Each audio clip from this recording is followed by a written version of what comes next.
All right, welcome to Miami's podcast. I'm your host, Brian Driggs, and today's guest is Dr. Jorge Valdes, who is an author, speaker. He has a PhD in theological study, who was transformed from his old life, which was the drug lord of Miami, also working alongside the Medellín Cartel and the original cocaine cowboy. George, thank you so much for joining our podcast here. So, how are you? I'm doing well, Brian. Thank you for having me. Yeah, yeah. So if you could, I know you're an interesting case because you have an old life and a new life, and you've had a business in both. You've been successful at many things you put your mind to. But I would love to dig into your story and your history as working with the cartel and your drug life. So how did that start? Well, it's really interesting, and it's really the message that I'm trying to take to the world through my media and two major docu-series that will come out about my life is that you can mess up your life big time, and but there's faith, there's hope, there's redemption, there's a God who forgives, and you can become better. And also the fact that we think that bad things only happen to bad kids, and bad things happen to everybody, and we're all like, like I tell people, when I visit prisons and I see how little interest there is from so many people to even be associated with anyone like that. I say, we're just one decision away from going to prison ourselves. So, and if you were to ask, if I was to be pulled at the age of 16, 17, if I was, or even 20, be pulled into 100 people pull, and you would say out of 100 people, who would be the least likely to ever commit a crime? It would have been without a doubt me, because I was the straightest person you ever met in your life. I mean, I all my life, we came from Cuba, very, very poor. We're very wealthy in Cuba and came to the United States, lost everything. My dad was 40 and with three little kids by himself. And just worked really, really, really hard and just gave us just big principles, about honesty, about all that matters is your word. I remember, like, I mean, on and on. My brother and I were little, and my dad would just constantly pull us aside and say, son, in life, you got no control whether you're rich or poor. And we're like, well, we can figure that out. We're rich not too long ago, very poor now. In life, you got no control whether you're healthy or sick, death or alive. The only thing in life you got absolute control is your word.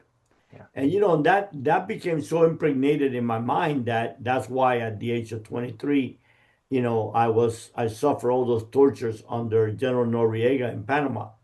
But my whole deal in life was just that I was the youngest employee in the Federal Reserve Bank at the age of 17. And my whole goal was I am going to work really, really hard and I'm going to graduate by 20, top of my class. Then I'm going to work for a couple of years to save money to go to law school because back then there was no student loans. So save money to go to law school, and I'm going to graduate at 25, and by 30, I'm going to be rich. And that's all that mattered in my life. Never did drugs, never, by that time, never did drugs, never drank alcohol, never did anything wrong in my life. I mean, I drew like this line down the middle that I would never cross, you know? And it was interesting how I made so many decisions not to even get close to the line, like friends of mine would, when I was at the bank, marijuana was a big deal in the early 70s, and how they would go to parties and I never would because I'm a federal employee. I'm not going to risk going to a party Right. where people are using drugs, and had this stigma against drugs. And then all of a sudden, what happened at the age of 20 that I not only crossed the line, I catapulted over the line. And I had that question forever and ever. Well, why? Well, how did that happen? Because I mean, I was on my way. I was star student at the University of Miami. I was, number one accounting student in the whole university. I mean, I worked full time at the Federal Reserve Bank. I went to school, University of Miami, full time. I had no life but study and work. I mean, and at the Federal Reserve Bank, I had a hell of a future. There was no doubt I would be bank president one day. And nonetheless, I jumped over the line. And it wasn't literally till about 6, 7 months ago when I'm looking through some pictures that I got to give to the producer of my docuseries, and I see this picture, and I saw this picture when we came from Miami, Cuba to Miami at the airport with this elderly white people with big old signs that said, you know, Miami's not Cuba. We speak English here. Go back, pigs. We don't want you. And I'm 10 years old and I have no clue what the hell's going on, But subconsciously, something got ingrained. And then, there was a lot of racism in the early 60s against Cubans in Miami. We were treated like second class citizens. And so subconsciously, it's interesting, it's crazy that at the age of 10, 11, I developed this thing in my mind that would manifest itself in the 20s, and I would find out about it in my 60s. And that was that, I get it. You're never going to want me here. You're not going to accept me. You're never going to, I'm never going to be one of you, but I'm going to tell you what, you're going to fear me and you're going to respect me. And when that opportunity came to join this organization, because back then there was no Medellín Cartel, right? That name did not even surface till I'd say about 82, 83, when the United States just pulled together every group that was in Colombia and grouped them into quote unquote Medellín Cartel, because that way, if they could just go after one group, it'd be easier, So when in 76, I graduated from the University of Miami, my accounting professor asked me to do his Spanish clients. The first client that I did was just a little grocery store at the age of 20. And I left the Federal Reserve Bank because, we Cubans are very entrepreneurs. I always wanted to be on my own. And my mother used to say, you're never going to get rich working for somebody. And when my accounting professor asked me, he's like, hey, if you do my Spanish clients, I'll give you secretary, office, copy machine, all those things that I couldn't afford to go my own. And it was a dream come true for me. And I did. And the first client that I did for him was a little grocery store in Miami.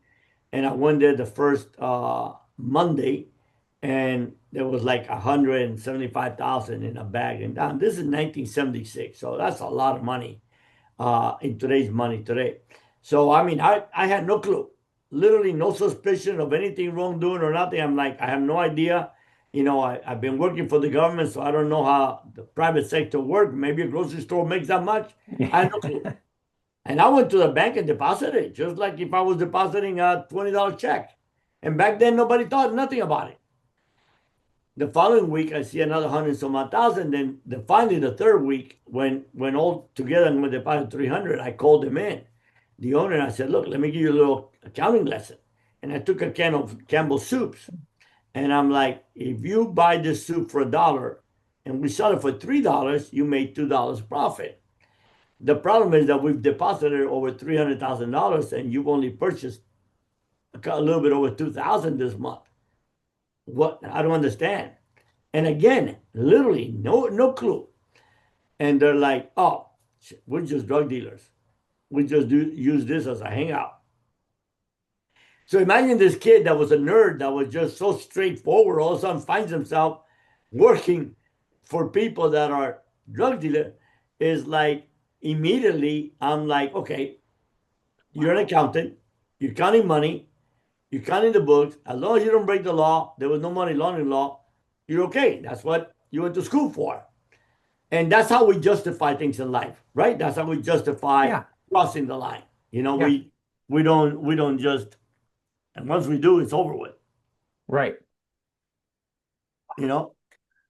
So, yeah. And so they asked me if I knew how to open foreign bank accounts because I worked for the government, and I did. I knew how you can open an account in the Caymans for $750. They asked me how much. And just to get rid of the conversation, because at this time, I'm just trying to process all this. And I'm like, $10,000. And they said, well, can you open 3? And I went from, I was making $365, $370 an hour at the Federal Reserve Bank, which was a huge salary because minimum wage was like $1.20, $1.30. And all of a sudden, I'm going to be making $20-some odd thousand in this transaction. And then after that, it was just, they wanted to open shipping companies. They wanted to open banana company. And we did, and I was the president. Eventually, they asked me if I would, for me to handle all the operations in the U.S. And I was like, I have no idea what the hell does that mean. So I made him a stupid offer, wanting to just get away from. I was happy making the money I was doing, opening foreign bank accounts, and Of course. and president of the shipping company, president of the banana company. So I was happy with that. It was more money than I ever dreamed of before. And no, no, we need you to run all our operations. So I'm like, okay, the only way I'm going to get rid of this guy, make him a stupid offer, you know, so they can just tell me to forget about it. I mean, I'm 20, this is the beginning of 1977 now. So I just turned 21, and and I'm like, okay, I'm just going to tell them that it's four of them. I'm going to be the fifth person. So I want equal partnership, and they got to put up the money for me because I ain't got no money. Back then, Colombia didn't produce no cocaine. You had to buy it in Bolivia or Peru. And literally by the time the going price in Colombia was between 21 and 23,000 a kilo. And so where am I going to get? These people already bringing in 100 kilos a month. Where am I going to get, the equivalent of 20 kilos times 21, $600,000? I mean, I had like maybe $33,000 saved up. And so they're like, let us think about it. So I went back to my hotel thinking I'm going back to California, where we had just bought the ship that we were converting into refrigerated cargo. And I'm like, okay, I finally got rid of them. That's it. They're not going to bug me anymore. So my chauffeur comes and picks me up in the morning to take me to the airport. And he said, Don Manuel wants to see you. And I thought they wanted to go over some of the expenses that we had and some of the logistics with the shipping. Uh, and when I walked in there, it was him and the other three partners, and it was like stoic. They looked at me like, and I'm like, oh shit, I insulted them. They're gonna kill me. I'm done. I mean, I don't know how I didn't pee on my pants, but I'm like, yeah, it's crazy. So it's like, I'm going to.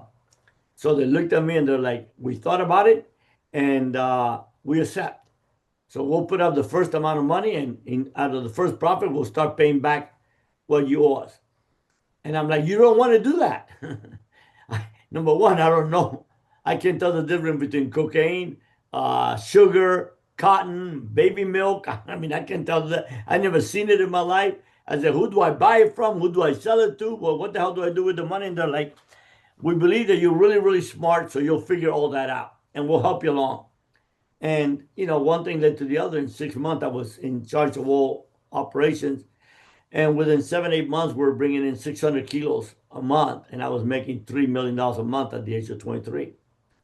And now, also it's really important to note that this was a different world. I mean, cocaine and drugs are all bad, no matter what world they're in. But back then, it was no violence, right? For us, it Right. was just another business. It was for the rich and famous, the Hollywood celebrities, that type of a people. So, I did not, none of us used drugs. So we looked at it just another business. And that's how I got started. Yeah. Now there had to be something that they saw in you though to have that much trust. Do you know what that is? Was it your drive? Was it your intelligence? Was your accounting expertise? I mean, because it's a lot of trust, right? To make you a partner. They asked, so there's only like less than a handful of us alive from that period, from the not the 80s, from the 70s. And they asked my godfather, who's still alive, who literally started everybody. He's 97 years old today. Very religious man, went to mass every day all his life. And they asked him that question, what do you see in this young kid to give him so much responsibility? And he said, his answer was, looking at me, he's like, you were young, you were very educated, you were very disciplined, and you're very honest. And I just thought that I could make you my right hand person.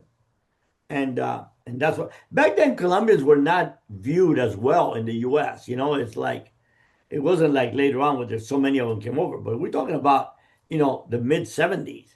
It was a lot different than later on in the 80s when so many Colombians came. They didn't speak the language, they used to dress pretty flashy, and they was stick out like a sore thumb. I always dressed real, real sharp. It's funny because in an interview, this cop that used to work for me, corrupt cop that used to work for me, I don't know, 40 some years ago, out of nowhere, he pops up and says, one thing about George, he was the sharpest dressed guy in Miami. So I always dressed really, really well. And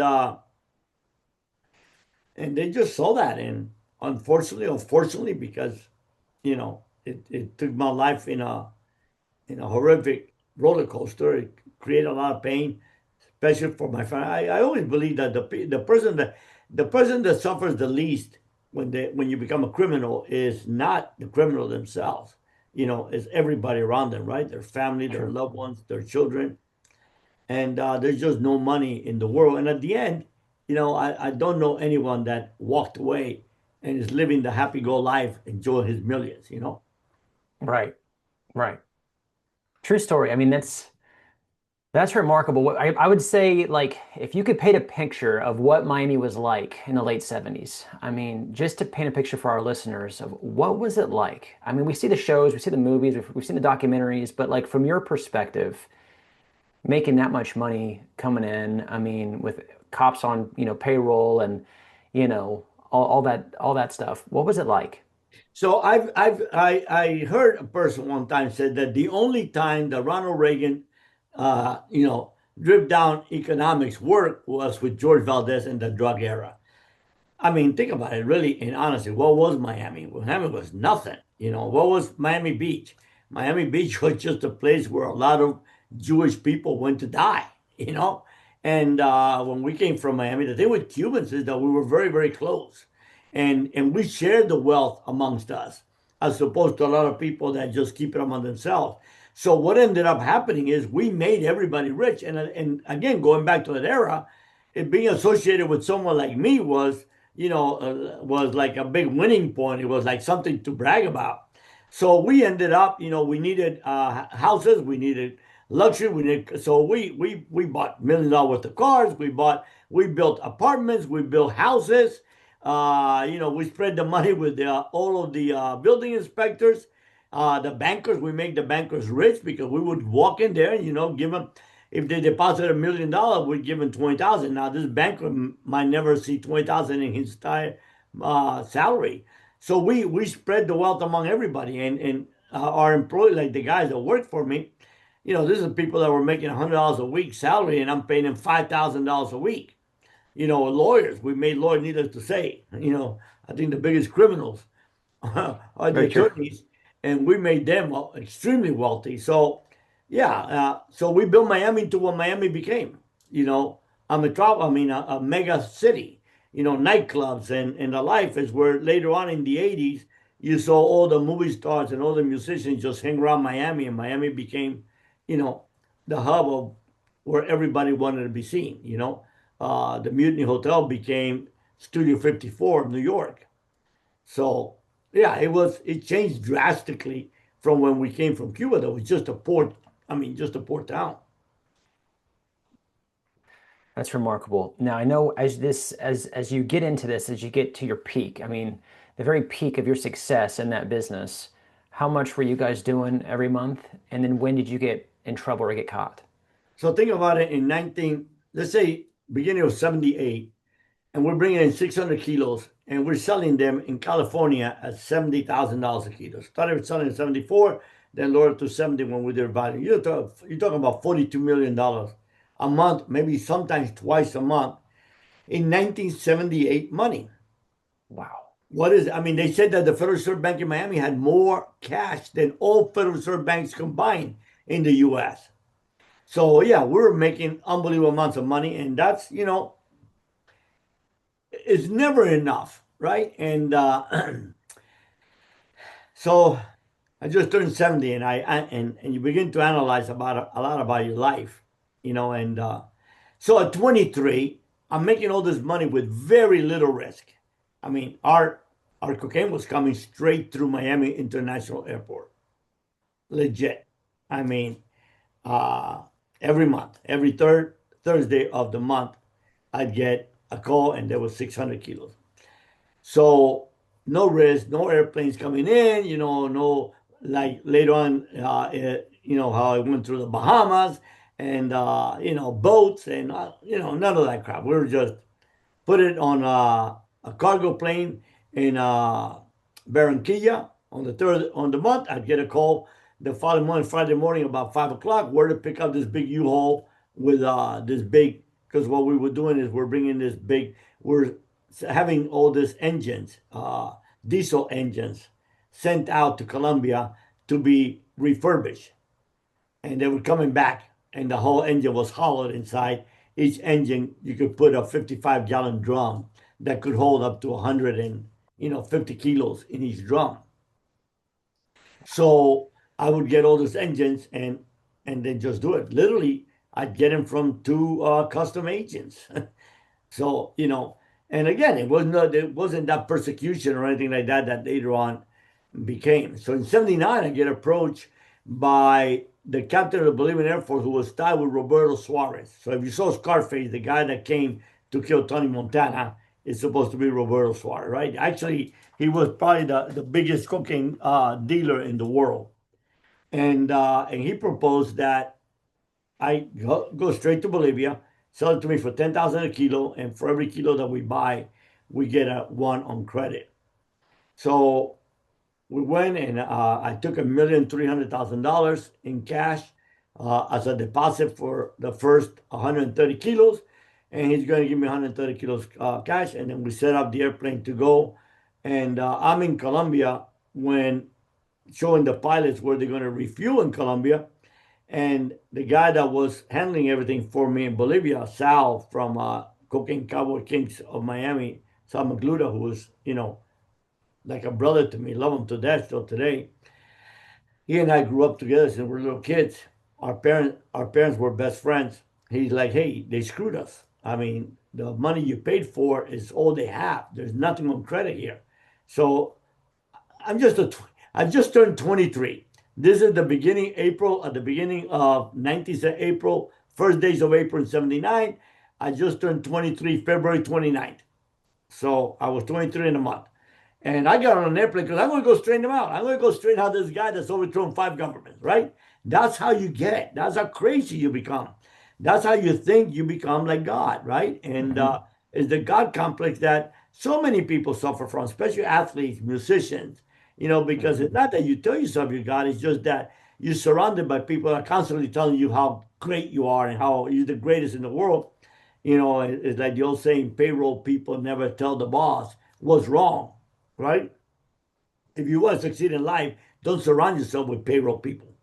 So lo and behold, I get there and we straighten it all out that, hey, everything's going to be fine. The next load is all going to be on credit.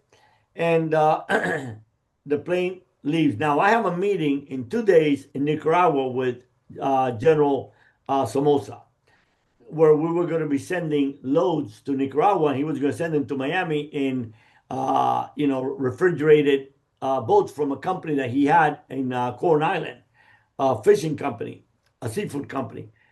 And I have this meeting with him. And back then, you didn't have flights from one South American country to the other like every day. It's like every 2 days, every 3 days.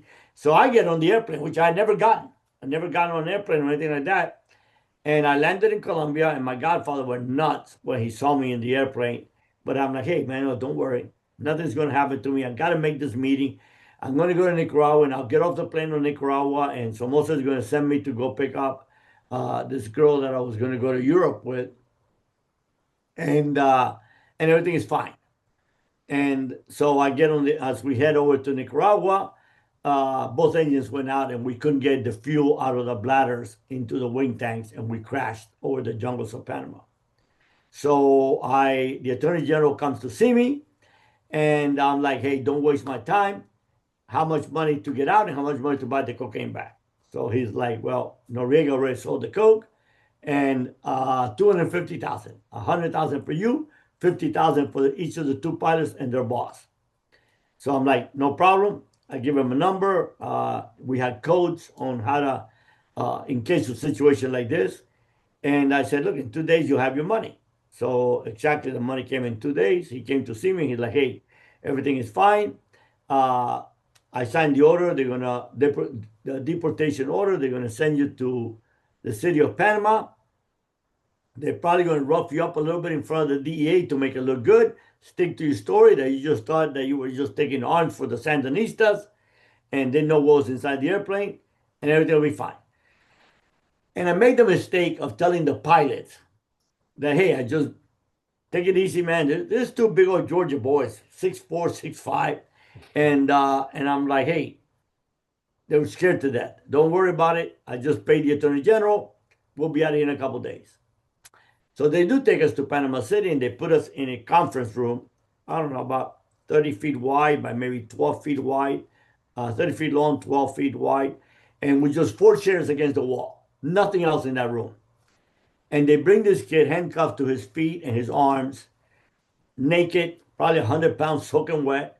They slammed him on the floor, broke his head, and then they took a broomstick and inserted it into his anus, and blood just splattered all over the place. And they looked at us and said, we caught him with 30 pounds of marijuana.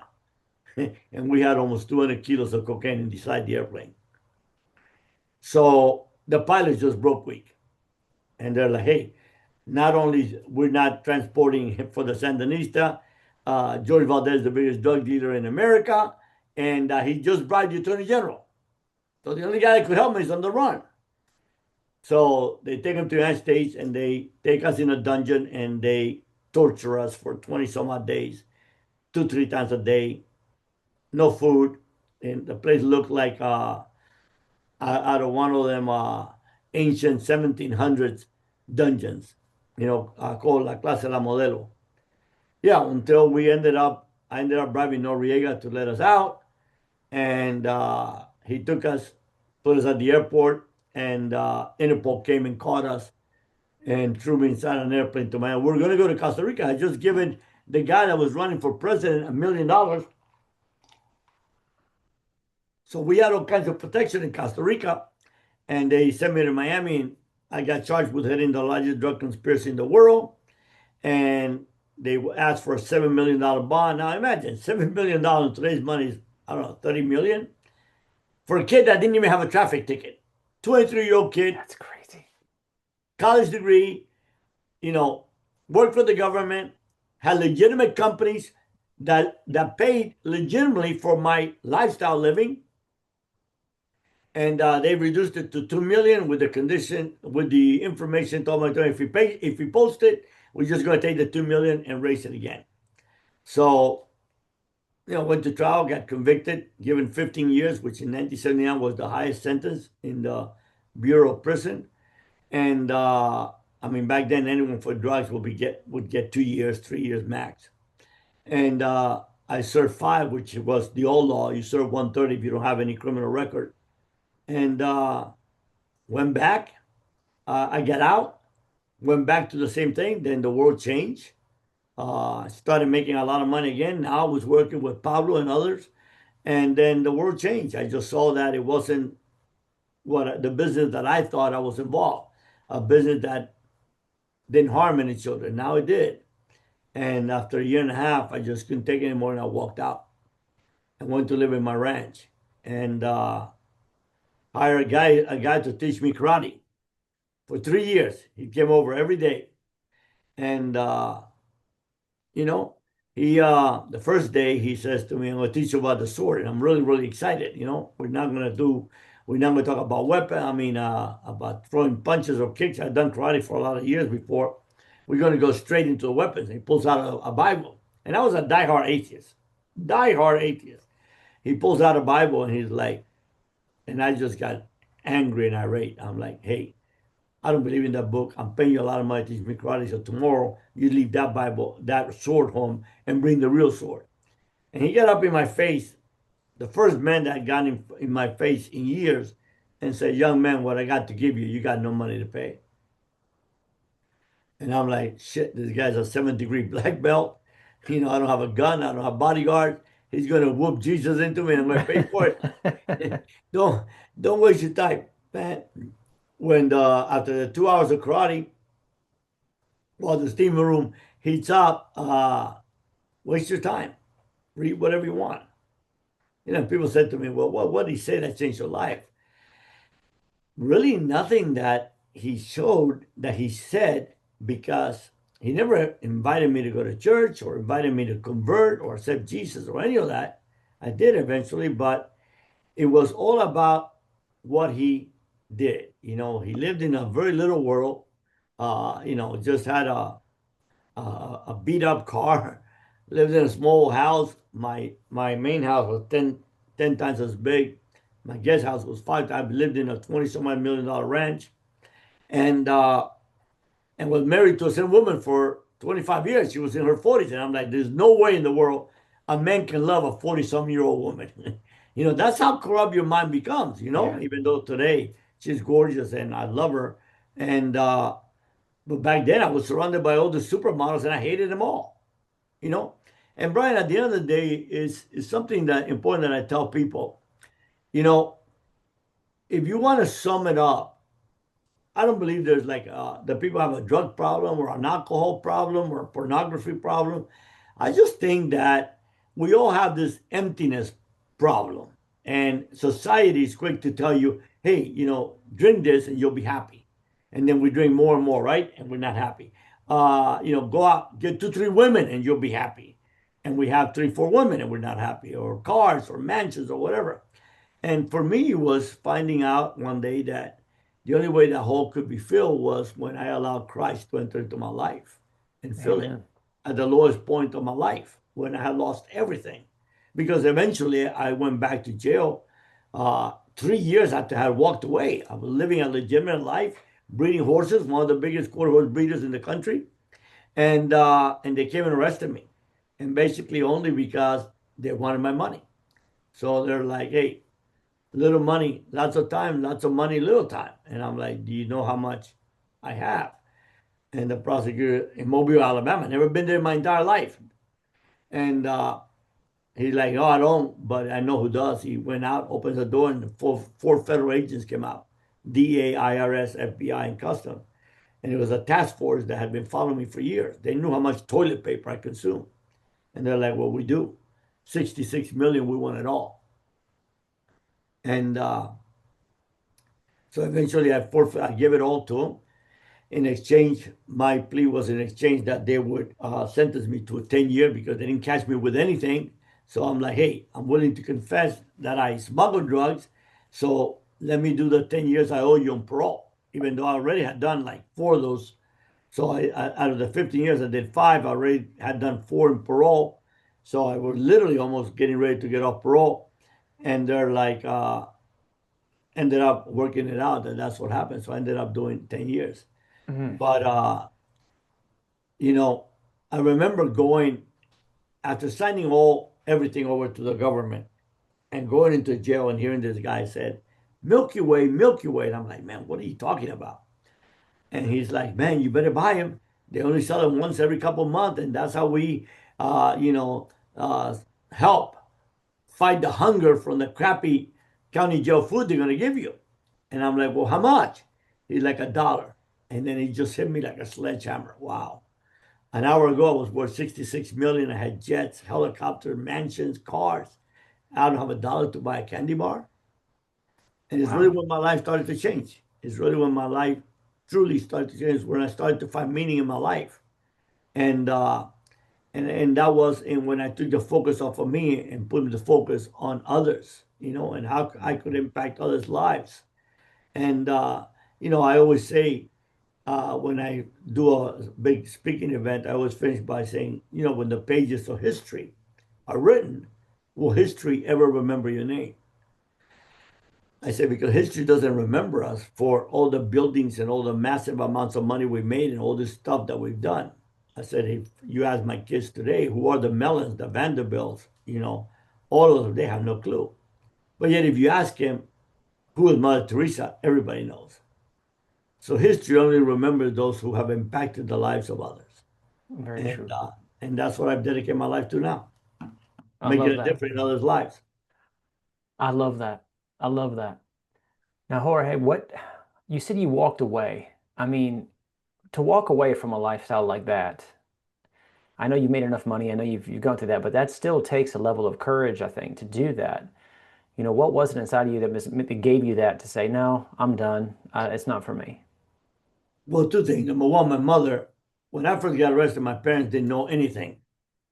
They just thought I was a businessman, right? And we were. We had companies everywhere. If you were to look at the accumulation, everything that we did, cocaine was only probably 20% of our businesses.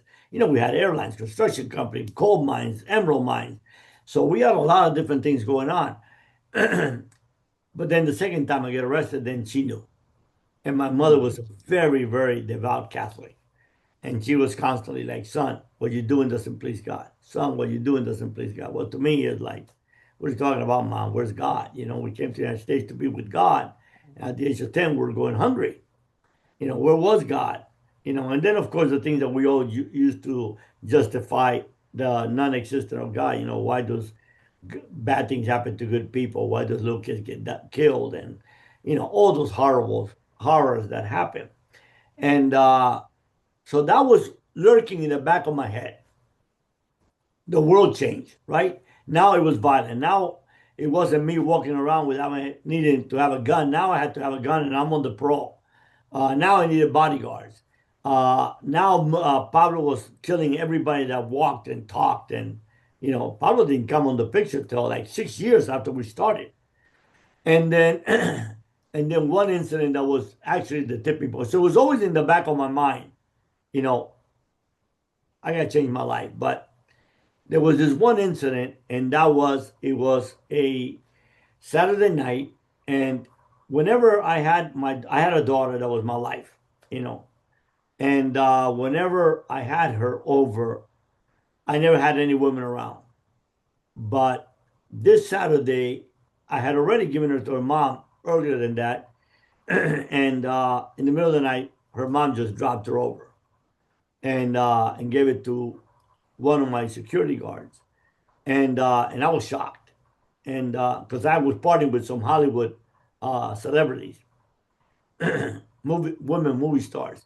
And so I told the nurse, take her to her room and let her go to sleep.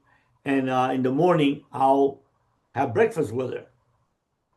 And she did. And I mean, my house, you walk in and it was all the bedrooms were to the right and to the left. Half of the house was my master bedroom to the kitchen and living room and then my bedroom. And in the middle of the night, she got out and starts knocking on the door and saying, Daddy, it's Chris, because she used to sleep with me. And and it was the first time in my life that I felt so filthy and corrupt because in my eyes, this was the only thing that was left in my life that was pure and holy. And I couldn't open that door because I would contaminate her.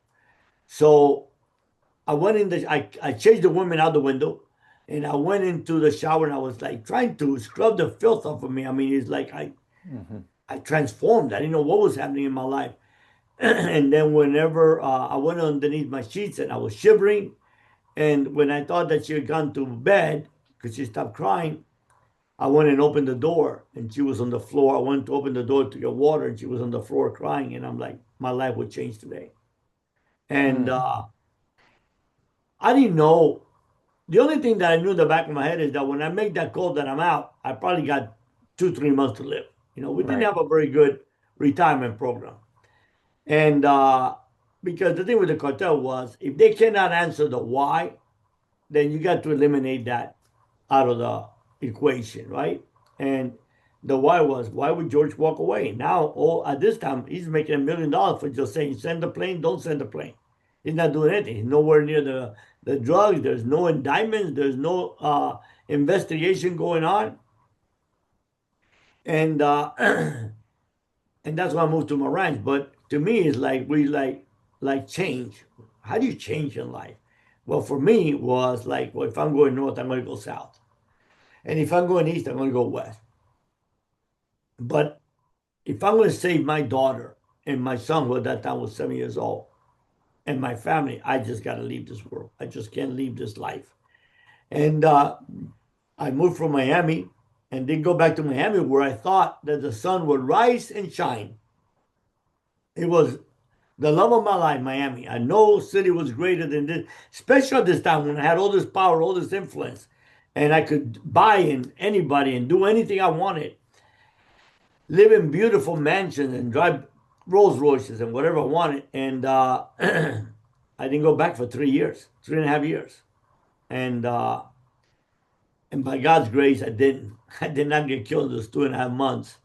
The Medellín Cartel went to war with the Cali Cartel, and everybody in the Medellín Cartel got wiped out. Hmm. So yeah, I just tell people when you want to change, the first thing you do is you got to change your environment. And you got to change those who you hang around with. Otherwise, you're gonna be dragged right back into the same life, right? Very true. And yeah, and that's how it is. So when I got arrested again, went back to prison, I'm like, I got to do something with my life if I ever get out. So in prison, inmates have a saying: sleep 12 hours and you sleep half of your sentence away. But my mindset was, if I sleep 12 hours, I'm just gonna waste 12 hours of my life. So, or half of my life. So I started studying and I got another bachelor's in theology, taught myself Greek, started my master's. Then I got released. After 5 years, went to Wheaton College, finished my master, became assistant professor to the Greek professor. And then I got accepted at Loyola University to do a PhD in theology and ethics. And I did. And when I graduated, I was one of 5 Hispanics with a PhD in Bible compared to 5,000 Anglos. I was named a Hispanic doctoral student in America twice by the Pew Foundation. And I had a hell of a life. I mean, I was like, teaching 2 classes a semester, making 100 to some odd $1,000. And then my dad died a Mm. month before my wedding. And I was missing him tremendously. And I'm like, how are my children going to remember me? All my dad gave me was his presence. Never gave me a present. He didn't have no money to. Hmm. He gave me his presence. So I told my wife when she finished her graduate study, I said, let's move to Georgia and be a full-time dad to my 3 kids that are there. Didn't know how I was going to make a living. I just knew that I would. And I started a little franchise in carpet cleaning and water restoration and house cleaning, clean toilets, whatever it took to bring an honest dollar to our home. But in 10 years, I built it into a multi-million-dollar company. And we were involved in the cleanup of the Pentagon after 9/11. And then our clients were governments. And we're living a hell of a life. We had jets, private jets, 90-foot yacht, house in Mexico. And then I told my wife in 2010, if I keep working, all I'm going to do is add zeros to my bank account, but I'm going to miss out on the rest of my kids' life. And I said, you and I grew up poor, and our kids think that normal life is vacationing, I mean, traveling, whatever, in a private jet and vacationing, in exotic destinations and, 90-foot yacht and living in a multi-million-dollar home and going to the best private school. Let's go to Mexico and show them people that miss meals every week, but still love God. It's so easy to be a Christian in the suburbs, right? Hmm. You know, and we did for 5 years. So, and then we created our foundation. When we started our company, we wanted to determine what made a company a great company. And we sat there, my partner, who lived in Texas, and my brother, who was my other partner in Miami, and I was in Georgia. So, and finally, we determined after a weekend of going back and forth that what made a company a great company is one that gave back. Listen, I'm the ultimate capitalist, and I believe in capitalism, and I don't believe in communism, even though people say, socialism is bad, but America is a socialist country. I mean, all you gotta do is start out with a word like social security, you Hmm. know. But I believe that God blesses us to amaze great wealth, but we have a responsibility with that great wealth. And that's to help others come up. Not a handout, but a hand up. But we live in a world now that the rich is just getting richer and the poor is just getting poorer. And you want to know how communism comes about? Real simple, man. When the hope of people dies, anybody that speaks pretty comes along and they don't care. Hmm. People don't care whether you're Republican, Democrat, communist, not communist. People care that they want to eat. They Hmm. want to be able to drive their car. They want to be able to provide for their family. They want to be able to have a shelter. And that's the world we find ourselves, where it's so the middle class is literally disappearing. And like I said, look, I believe that if God blesses you with the ability to make billions, make billions. But man, do something with it, There's help an old others. saying. There's an old saying that I like, and it's as a wise man, the fruit on your tree isn't just for you to eat. It's for the people around you. And it's like I've kind of carried that. It's kind of what you're saying. Is like the fruit on the bigger the tree, the more fruit you have. But it's not for you. It's for the people around you. Because at the end of the Yeah. day, you could be on your yacht, but being on there by yourself, it's no fun. Think about how much a life of a billionaire changes if he has a billion or 100 billions. None. But think about what Right. 99 billion can do to make this a much better world. Right. Right. So what are you doing now? That's I know you've talked about your foundations. What all are you guys doing now that's keeping you busy? Number one, traveling a lot with my beautiful wife of 29 years that I wake up and Congratulations. love every day and change my life. And I speak about 4 or 5 times a year. And I use all of my speaking fees, all of my royalties, book royalties. I've written 7 books, all of it to pay to send books to prisoners. So we have sent 175,000 books to over 980 prisons to share a simple message. You can mess your life up big time. If your life is a movie, it's like, and this is what I tell people when I speak, your life is a movie, and when you shoot a movie, you shoot a scene. And if that's a happy scene and you think that's all the movie is, you say, oh, this is going to be a happy movie. And if it's a sad scene, you think, oh, it's going to be a sad scene, or on and on and on. But when you put all the scenes together, it's a good movie. And that's our life.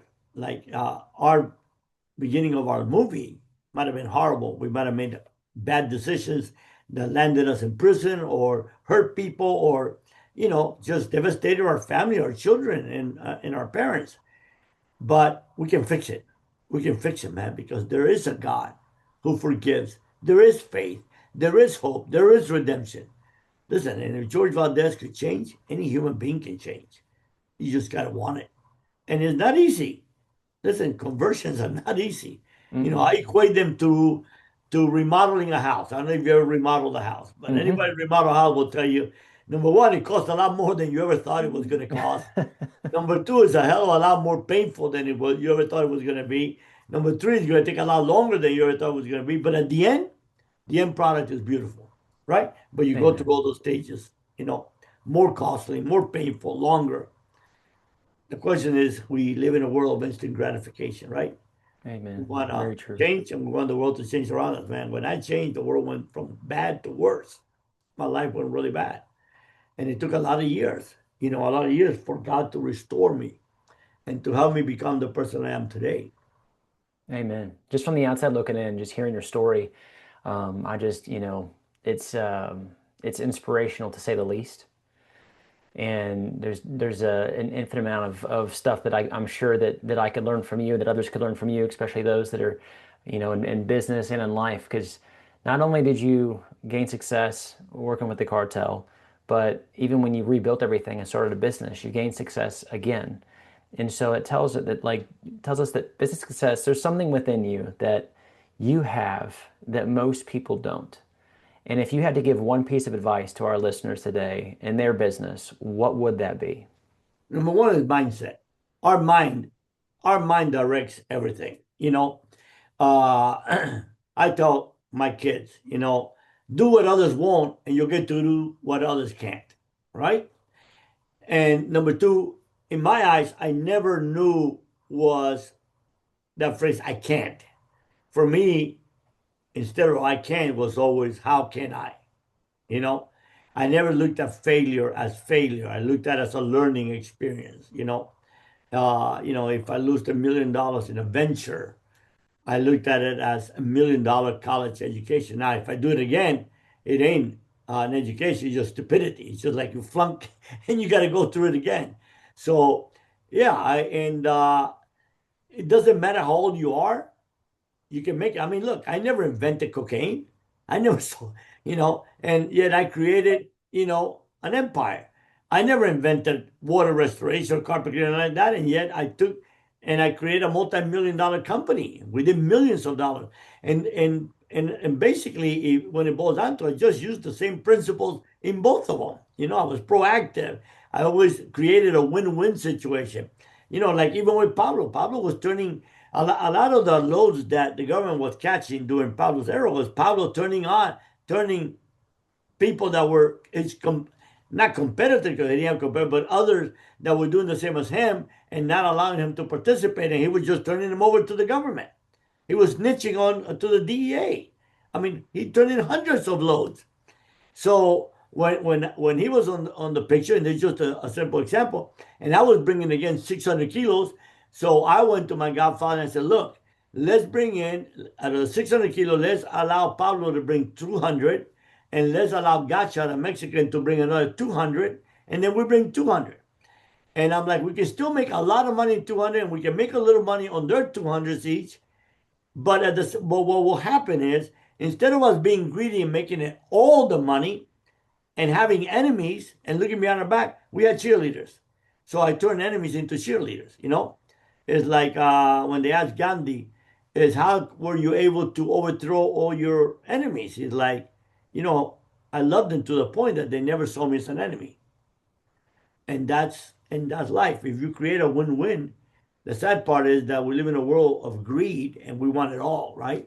Yeah, But if you create a win-win, you get a lot further. 10, 20% of something is a hell of a lot more than 100% of nothing. I love And that. if you can put ego aside, and greed, those are the two major downfall of every human being. Hmm. I can tell you that's what brought Pablo down. That's what brought Chapo down. That's what brought all these people down. Ego and greed. And if you can just put those aside, you can succeed. Anybody can succeed. We live in the greatest country on God's earth. I love Unlimited that. opportunity for everybody. Is it's just how bad you want it and what price are you willing to pay. I love that. Great, great advice. Great wisdom. So if you had for our listeners here, if they wanted to book you for a speaking event or if they wanted to purchase your books, where can they go do that? They can go to my webpage, Jorge Valdez, PhD. That's my webpage, and that's also my YouTube, and that's how they can reach me, or they can reach me at. You can probably post it, my personal or email, which is Jorge at valdesfla.com, VALDESFLA.com, and then I'll pass it on to my team so that Wonderful. that's how. And I do only 4 or 5 a year because I spend a lot of time being a Uber driver for my grandkids. And in the summer, my wife and I travel out. We went to Alaska last year, 17,000 miles, 486 hours of driving, all the way from Orlando to Alaska. Wow. What a trip. What a Yeah, trip. You deserve it. You yeah, deserve it. Well, in closing, if you would like to leave would you like to say anything, leave some advice for our listeners or say one last thing to them? yeah. In life, don't focus on what you don't have, but focus on what you have. If you take your eyes off what others have that you want, and you put your eyes on what you got, and then always focus on your strength. It's like they asked Johnny Bench if it was conceited. And he said, no, there's a difference between conceited and inner conceit.